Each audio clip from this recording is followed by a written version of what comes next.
Trump declares Liberation Day. U.S. economy on the brink. Ian Bremmer. On April 20, President Trump declared a Liberation Day, calling it a historic move to save the U.S. economy. Speaking before the press and supporters, he announced a new global trade order. The policy unveiled that day was a sweeping tariff strike against China. Nearly all Chinese imports, smartphones, clothing, machinery, faced tariffs of up to 145%. Trump claimed the move would revive American manufacturing and was a fair response to China's unfair trade practices. He said the days of the U.S. being taken advantage of were over.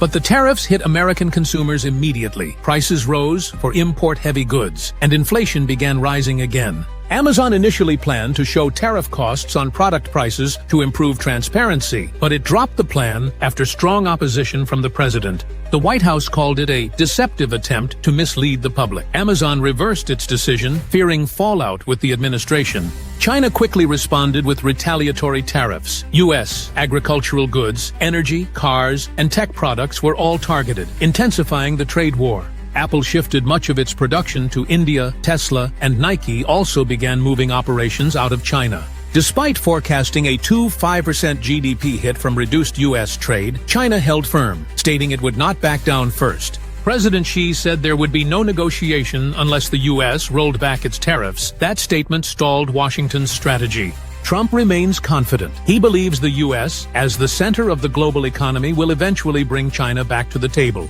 But experts warn the trade war is hurting both sides, especially U.S. supply chains and small businesses. As the U.S. pulls away from multilateralism and weakens its alliances, China is expanding its global influence. Nations in the global south and Europe are seeking balance between the U.S. and China. Analysts say long-term dynamics may favor Beijing. So far, no one has won this trade war. Its outcome will depend on markets, consumers, and global politics. We now stand at a turning point in world order.